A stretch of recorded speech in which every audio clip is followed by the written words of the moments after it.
Well, good afternoon to you and happy Friday, 3:06 here, News Talk 105.9 WMAL, where we are making sense of the news. Coming up today, we'll talk the economy, those jobs numbers with EJ Antoni. He's our in-house economist. He joins us at 3:30. Tony Schaefer is here today at 4 o'clock as Joe Biden pushes the United States closer to war everywhere. Josh Hammer is here at 4:30.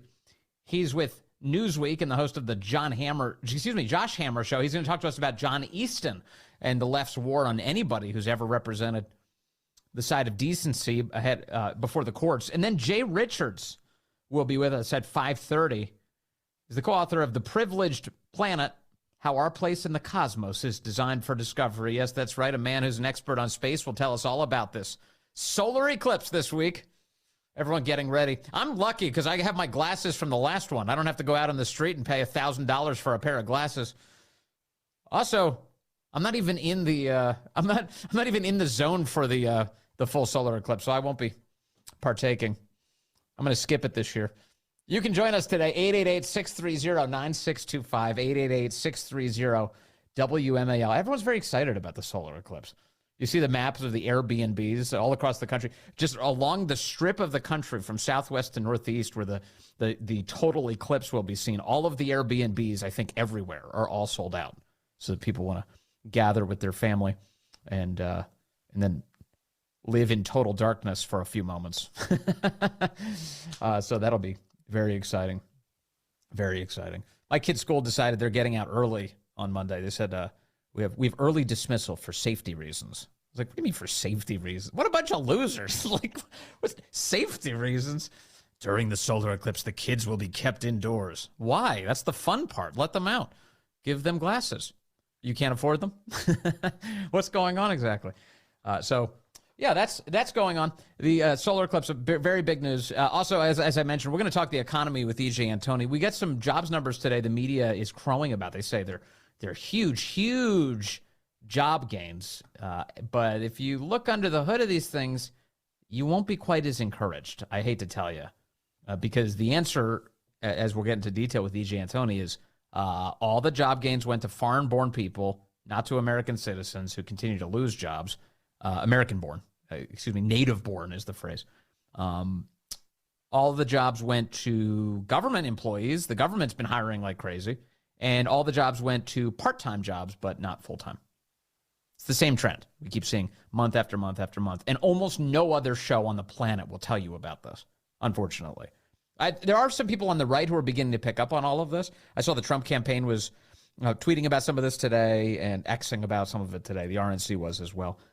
And a couple of conservative commentators. But, honestly, the economic data, if you haven't been listening to this program, to this station, WMAL, all of the under-the-hood examinations of each of these jobs reports, chances are you missed them entirely. And that's unfortunate because people should really know what's going on. They certainly know what's going on with their own bank accounts, but the broader picture. And the media keeps lecturing everyone that you should feel great about the economy. Why don't you feel better? What's wrong with you? The economic data is so good. How could Americans be this sour on the economy? And the answer is their personal situation. And if you're being honest about the broader national situation, you're looking at these numbers and going, wait a second, this is a sugar high. In fact, we're going to suffer the consequences. It's so much sugar, we're getting diabetes from this thing. It's not going to work out well for us in the end. It's all government jobs. Do you know how many full-time, regular private sector jobs it takes to fund one government job? It's a lot. It's a lot. I've asked EJ about it before. We'll ask him again, but we're getting up there. It's because the private sector pays for all of this. You pay for all of this.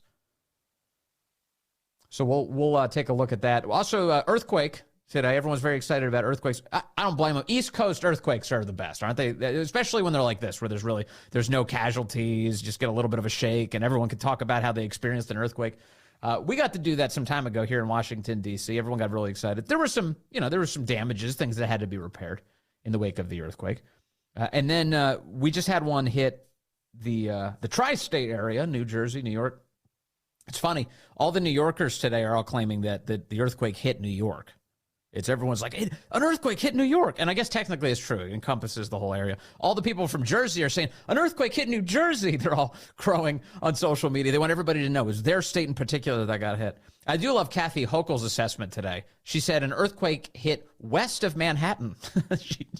she couldn't even bring herself to say New Jersey. She just said west of Manhattan it hit. And my favorite story today about the earthquake is that apparently it hit within the vicinity of Trump Bedminster in New Jersey. Now, I know there's some debate online about where the epicenter is exactly. Was it right there at Trump Bedminster, or was it a little further away, a couple of miles?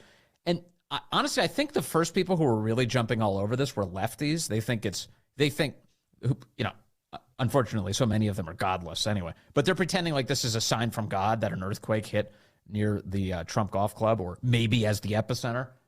I was cracking up. I was looking at this going, this is hilarious. A Trump quake? Literally, it's emanating from Donald Trump's golf course? That's the great... Is that not a symbol or what? That's the best thing ever. And also for those crazy people in New York who are trying to destroy him, all these judges and prosecutors, an earthquake hit New York that started at Trump's golf course? It's the best. It honestly is just the best. I think it's the funniest thing ever. And it could be the beginning of another Trump quake that comes in November. With any luck, say a prayer that we're on our way to a real Trump quake this November. So I'm happy with the Trump quake. I think it's great. The lefties are all talking about it today like it's a sign of the apocalypse. Like, oh no, and holding it against Trump. I think it's an advantage. I think if there's any message here, it's Trump's got some real power here. He's projecting earthquakes from his golf course in Bedminster, New Jersey. So that's a wild story today. That earthquake hitting, they say it was a 4.8 magnitude earthquake. It's the strongest to hit the Big Apple in 130 years. 130 years since they've had an earthquake of that size. And let's be honest, 130 years ago, they probably weren't measuring it the way we are now. Well, they definitely weren't measuring it the way we are now. I don't even really know how they could exactly get the numbers on this, but 130 years ago is what the New York Post says, is the last time the Big Apple experienced an earthquake of this size. City officials quickly warning people of the danger of potential aftershocks. I'm seeing some reports that there's been an aftershock or two, which already began in the early afternoon in New Jersey, a report says. The preliminary 4.8 magnitude earthquake struck near Lebanon, New Jersey. I guess they say it's within a stone's throw of Bedminster, around 10:23 this morning. The first time a major tremor hit the area since 2011. 2011. That led, of course, to lefties spazzing out about the Trump quake. That's Donald Trump's National Golf Club, Bedminster, New Jersey. They say a fish tank fell at Bedminster, in case you're wondering how bad things have gotten. the devastation from the Trump quake. A fish tank fell over.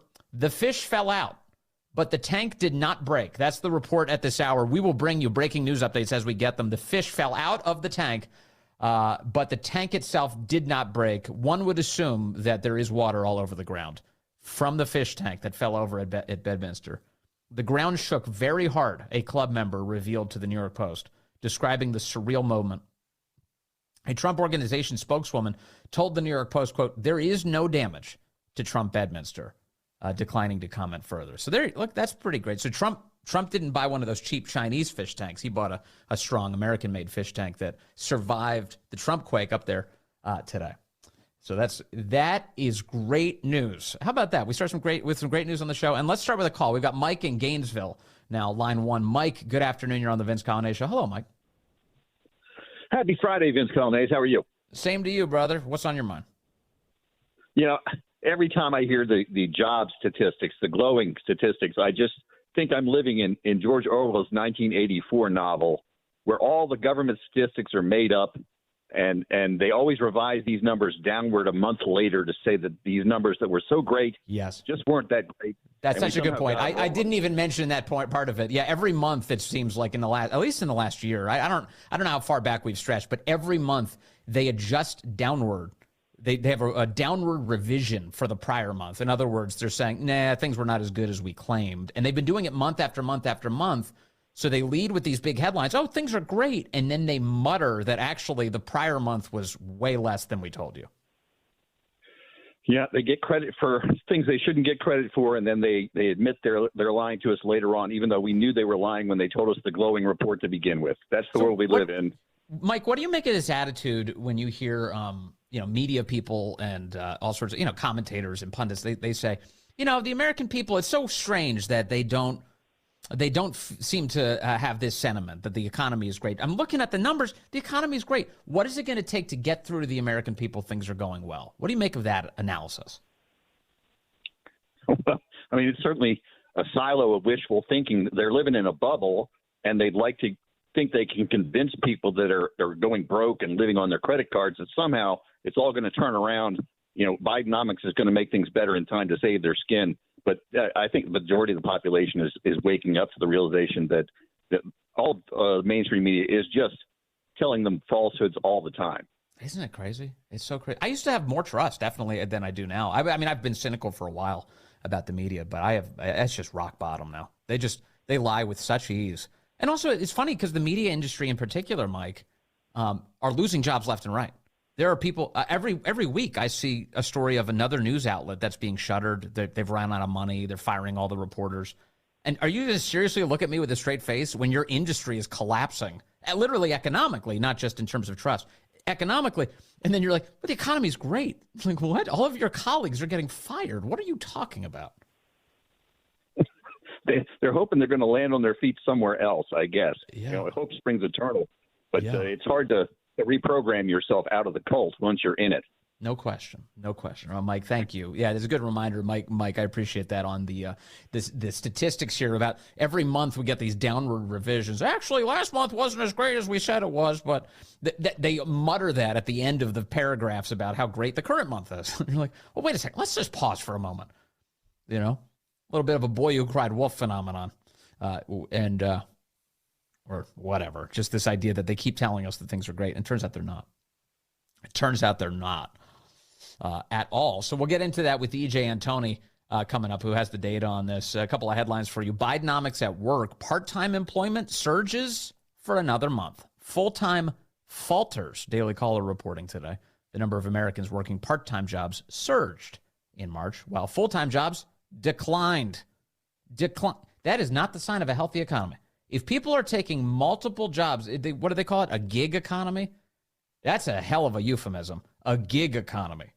It means there are not jobs available. There are not good jobs available. People are piecing together part-time jobs to try and make it work. And people just casually refer to it as a gig economy. There were around 28 million people with part-time jobs in March. That's about 700,000 more than in February, when there were just under 28 million people. In that same period, the number of people employed in full-time positions dropped by 6,000, but in other words, it's going down. That's a much smaller number, but they're going down from around 132,946,000 to 132,940,000. Not the kind of progress you want in a flourishing economy. It's not progress at all. You're not adding full-time jobs at all. You're losing them to the extent that's happening at all. All right. More in just a moment. Also, I've got to tell you about the guy who tried to kill Brett Kavanaugh. There's an update on that story you need to know about. A lot more ahead on the Vince Coglianese Show. Well, Joe Biden is speaking from the site of the Baltimore bridge collapse right now. The White House, happy to speak here. It's one of the few collapses he's not directly responsible for. The hope is that he can get things cleaned up. Apparently, he's in the midst of telling some sort of stem winder at the moment. We're going to get this paid for, aren't we? Yes. All right. I was just briefed by the Unified Command about the ongoing impact of this tragic collapse of the Francis Scott Key Bridge last Tuesday. Boot Edge, by the way, finally showed up. He's standing right behind Biden. The damage is devastating, and our hearts are still breaking. Eight construction workers went into the water when the bridge fell. 6 lost their lives. Most were immigrants, but all were Marylanders. Hard-working, strong, and selfless. After pulling a night shift fixing potholes, they were on a break when the ship struck. Just seconds before, one of the men, named Carlos, who was only 24, left a message for his girlfriend. Here's what it said. "We just poured cement. We're waiting for it to dry," he said. Well, To all the families and loved ones who are grieving, I've come here to grieve with you. We all are. It's not the same, but I know a little bit about what it's like to lose a piece of your soul, to get that phone call in the middle of the night to say family members are gone. I've been there. It's feeling like having a black hole in your chest, like you're being sucked in, unable to breathe. The anger, the pain, the depth of the loss is so profound. And we know it's hard to believe. And you're probably not going to believe me, but I can tell you now from personal experience, the day is going to come when the memory of your loved one as you walk by that park or the church or something that you shared together is going to bring a smile to your lips before it brings a tear to your eye. It's going to happen. It's going to take a while, but I promise you it will happen. And that's when you know you're going to be able to make it. I promise you it will come. Our prayers for you is that time comes sooner rather than later, but it will come. Also, never forget the contributions these men made to this city. We're going to keep working hard to recover each of them. And you know, my vow is that we will not rest, as Carlos said, until the cement has dried on the entirety of a new bridge. A new bridge.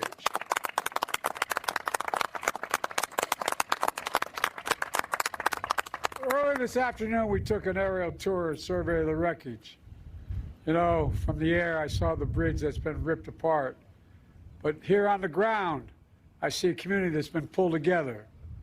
I want to thank you all, the first responders, the port workers, state and local officials, who sprang into action before dawn, who've been here ever since. And we did talk, I think it was 2 or 3 in the morning. You were out here. You were here. He's talking to Wes Moore. Within minutes of the collapse, the U.S. Coast Guard arrived on the scene. Within hours, I ordered personnel from the Army Corps of Engineers, the Navy, the Department of Transportation to assist in every way possible. Yeah, well, they got a long way to go. Empathetic message from Joe Biden there for the families, the men who lost their lives aboard on top of that bridge. But they do have a long way to go here to get it repaired. And the real thing the federal government needs to do is give them the resources and get out of the way so they can get that bridge up and running. Again, a lot to do. Coming up, we'll talk about the state of the economy under Joe Biden. Things not so good. EJ Antoni will assess that with us moments from now.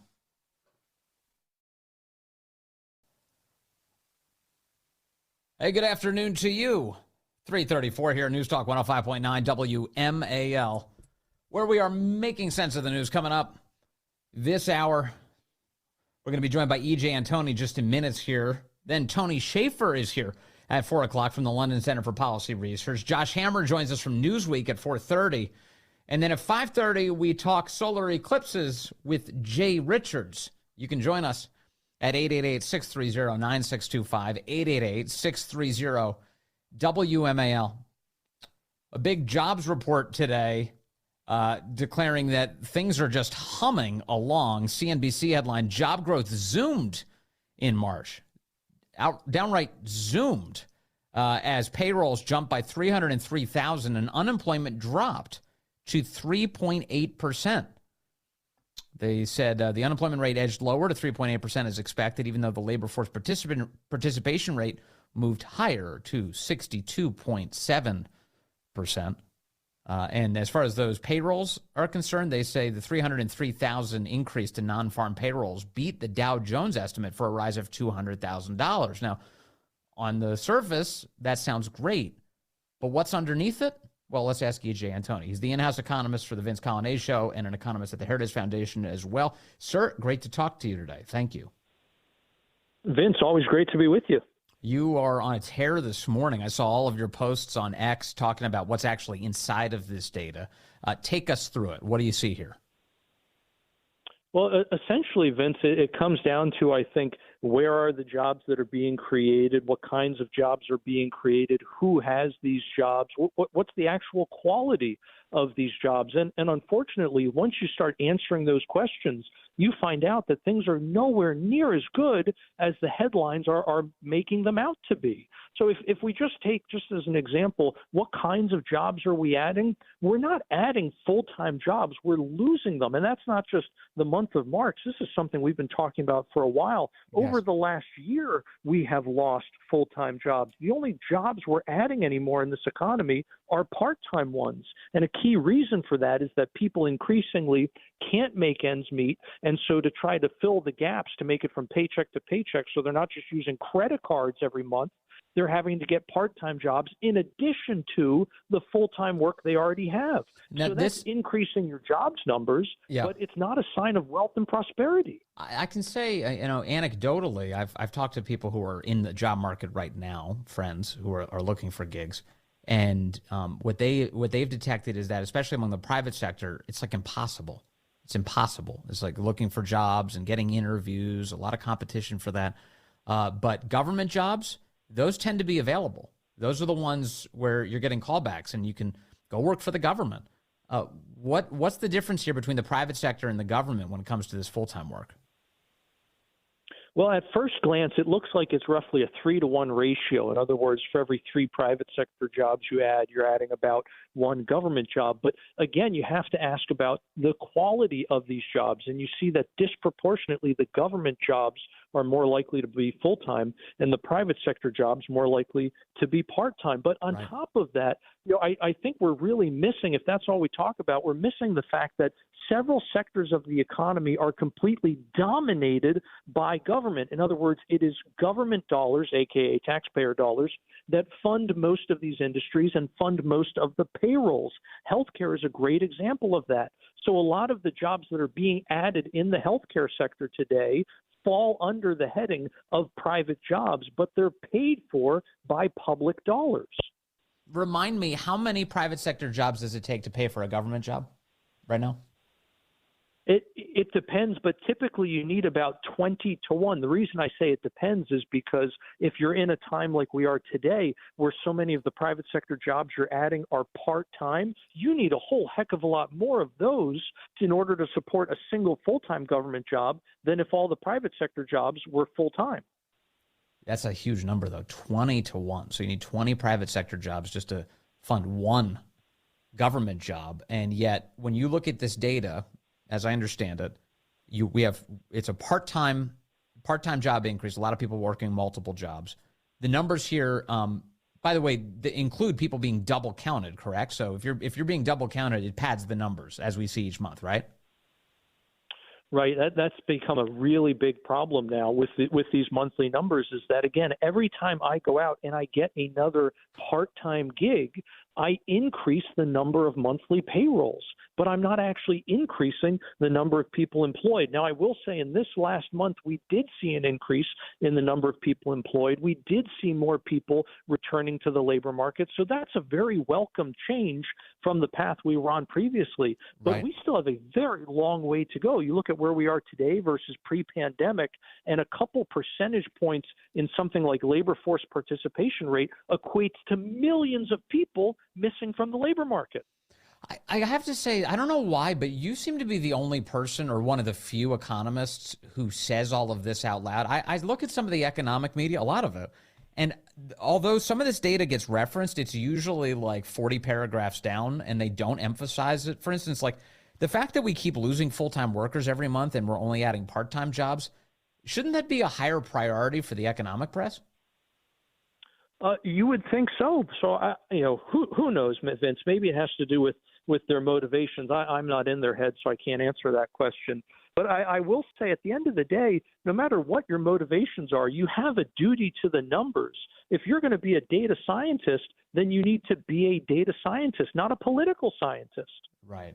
Yeah, for sure. And then there's the reality that we keep seeing month after month, that native-born Americans have been either stagnant or losing jobs, and foreign-born workers are picking up all of the job gains. What does this last month's data show us? This last month shows basically a continuation of that trend. If you look at what has happened over the last year, and the reason you want to, with these data sets, look at a year-over-year basis and not a month-to-month basis, is that they're not seasonally adjusted by the BLS. In other words, there are typical patterns that happen year after year, so you'll have predictable increases or decreases in one month or another. So a month-to-month comparison is not apples to apples. It's apples to oranges. So Sure. if you continue to look at this in terms of year over year, you still see the pattern of foreign-born workers getting all of the jobs and native-born Americans actually losing jobs. And so not only are foreign-born workers above their pre-pandemic employment level, they're even above the pre-pandemic trend. So meanwhile, again, native-born Americans have fallen below. I mean, we're way below trend by several million, but we're even below the pre-pandemic level. How much of that is based on? I've seen some debate on this subject. How much of that is based on native-born American workers retiring, leaving the job force at an older age, and foreign-born workers just being younger workers in the United States? And how much of that is, like companies price shopping? They're going to foreign-born workers because they're getting a better deal than native-born. Well, a lot of this has to do with exactly that last point you just made. We saw that with Tyson Foods, for example. I think that was only a few weeks ago that they made that major announcement that they were literally laying off all these American workers so that they could hire foreigners. And at the end of the day, that is the primary driver, because you can look at people who are retiring, but it doesn't account for a significant enough number of people to have an impact in terms of these macro level numbers. We don't have enough people retiring, native-born Americans, that is. We don't have enough of them retiring to cause these employment levels to be going down. Maybe slow the rate of increase, but certainly not enough to make these numbers negative. But that's exactly what we're seeing. Some of that has to do with the fact that so many of these native-born Americans have left the workforce and are now classified as disabled. But that's a different conversation. Let me play some audio for you. This is Lael Brainerd, an economic advisor on CNBC today, talking about what's going on with gas prices right now. I want you to hear this and react to it. Here we go. Yeah, so gas prices at the pump are so important for American families, and a big focus of President Biden. We are pleased that gas prices have come down by $1.40 relative to that peak that was caused by Russia's invasion of Ukraine.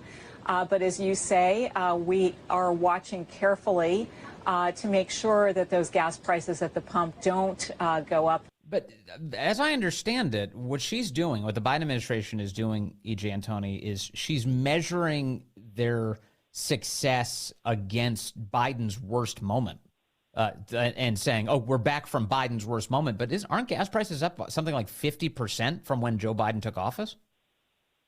Right, exactly. It's an incredible sleight of hand, Vince, and you really just nailed it there. It's not that we're going to compare prices today to when we took office. Oh, no, we're going to compare it to when we made the most mistakes possible to show you that, well, we've come back from the brink and it's still pretty bad, but hey, at least we're not back at the brink. So at the end of the day, gas prices were still way up on the day before Putin invaded Ukraine. And last time I checked, Putin is still in Ukraine. So that conflict has not been resolved. That clearly did not have as much of an impact on the oil market as they're pretending it has. A big impact has been the fact that the Biden administration drained about half of the strategic petroleum reserve during a midterm election year. And now, just a few days ago, they casually announced, oh, you know what, prices are up, so we're actually not going to refill it. And coincidentally, it's another election year. Of course, that really doesn't pass the smell test, the fact that prices are up so they're not going to refill it, because when prices first fell below the level at which they promised they would refill the reserve, they reneged on the promise then too and made up an excuse about how, oh, it's just not a good time right now to try to refill it. So clearly they don't pay attention to prices. They pay attention to other things, probably polls. Right. It's a political consideration, which is all the more reason why it's ridiculous that Karine Jean-Pierre said earlier this week, oh, that's a Department of Energy issue. It's not really a White House thing. No, this is clearly being directed by the people who are trying to navigate the politics of an election year. And that emanates right from the White House. Right. Probably about the only thing that Ms. Brainerd said that was actually honest was when she said that gas prices matter a lot. Yes, they do. That's something that Americans pay a lot of attention to, which is a key reason why your boss's approval ratings are so bad. Yeah. Something else Lael Brainerd said, and again, she's the director of the National Economic Council in the Biden administration. Here she is talking about foreign-born workers. This is part of the conversation we were just having, EJ, on how so many of these jobs are going to foreigners and not to native-born Americans. Here's what she answered about work permits. Will you please disclose how many work permits you've issued? We don't know. The economists don't know. We also don't know what's the real numbers because the Census Bureau has not accounted for immigrants properly. Can you give us a sense on work permits right here, right now?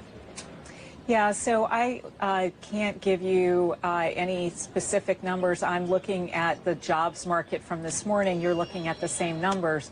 What we see is that the employment to population ratio is very strong. How could she not give numbers like that? That's literally the federal government's responsibility about who gets work permits in the United States. Well, because that information is damning to her cause. So the last thing she's going to do is disseminate it. But the last point she made there, where she starts bringing up these other statistics, whether it's the employment to population ratio or the labor force participation rate, you can use almost any kind of metric you want, Vince, and you can look at the pre-pandemic trend that we were on, and you can see where we should be today in terms of all these different metrics if the economy had actually recovered. And no matter which methodology you choose, there's about 4 or 5.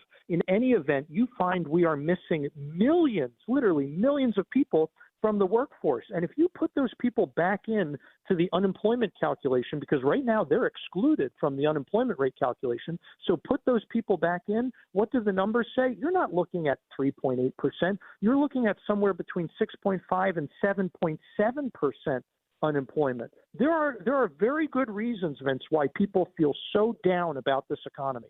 Yeah. Okay. So this is the big question I wanted to ask too on this issue. I keep citing that the media keeps saying over and over that it's absurd that people feel so bad about the economy when the economy is doing so great. They constantly say that their viewers and listeners and readers are just too ill-informed to understand how great things really are. But when you are looking at the data, what are the things you look for to say that explains it? This is why the sentiment is so off. I mean, like one of the things I keep talking about with you is credit card debt. Credit card debt is sky high. We've never been at the level of credit card debt we are now. And people are having trouble just making those credit card payments. What are you looking for when you try to assess why is sentiment so poor on the economy? Oh, Vince, it's a great question. And a lot of it is just drilling down in this data to go beyond the headlines and see, okay, not just how many jobs are added, but what kinds of jobs are being added. We already talked about the difference between full-time and part-time, but what about things like those good-paying blue-collar manufacturing jobs? Those have been stagnant. They really haven't budged since the beginning of not this year, but last year. So that's an industry where it essentially has turned anemic. It's completely stagnant. There's no growth. But that's an area where we have traditionally depended on some very robust growth to help build the middle class. And again, once you start drilling down and you look at some of these individual sectors, you start seeing more and more red flags. Credit card debt that you already brought up is a great example of that. And I like to look at not only the overall amount of outstanding debt, but the average interest rate on that debt. And you combine that information and you realize that American families today are paying over $240 billion with a B a year just in interest on their credit cards. That's not even paying a dime towards paying down the balance. That is literally just going to interest. One last data point I'm interested in because I just thought of it. What's the direction of welfare right now? Are the welfare rolls growing under Joe Biden? Unfortunately, they are. And doubly unfortunate is the fact that this administration, not only do they not see it as a problem, but like the Obama administration, they see it as a mark of success. They think that because we are swelling the welfare rolls by increasing eligibility and increasing benefits, that somehow that is a sign of a compassionate society. There's nothing compassionate about trapping people on welfare for not just the rest of their lives, but also intergenerationally. One of the great achievements of the Trump administration, and whether you love him or hate him, you have to acknowledge that this was an achievement, was reducing welfare rolls and getting people back to work. Yeah, that's a huge achievement, and that's what every American wants. Except for the ghouls in Washington, apparently. EJ Antoni, thank you as always for an excellent assessment of the state of our economy. Really appreciate your time. Thank you, sir. You know, as he so often does, which is why he works here, Corey and Ganamort brings up a good point. Why does the White House brag about the state of the economy? Why do they get out there and they're like, oh, the economy is doing great? Because at its core, for every voter, this is one of those things that's directly measurable. It's personally measurable. The economy is personal. You know how you're faring. You know if you can feed your family. You know if you can make ends meet. You know if your paycheck travels the distance. You know what kind of credit card debt you're in. You know all of that. And yet they come out and they brag. If anything, it ticks you off more when Joe Biden steps up to a microphone and says, you're doing great. And you're looking around going, I am not. In fact, this is worse. This is worse when you start talking about how great I'm doing and I'm not doing it. You can't gaslight me into believing that. Yeah, it's all blowing up in his face. And it's going to lead to another Trump quake is what it's going to do. Coming this November. We'll see. We'll see. Coming up on the program, Tony Shaffer joins us. We'll talk about Biden's foreign policy blunders. He had a few of them this week, and they're a big deal. They're a really big deal. Tony Shaffer reacts.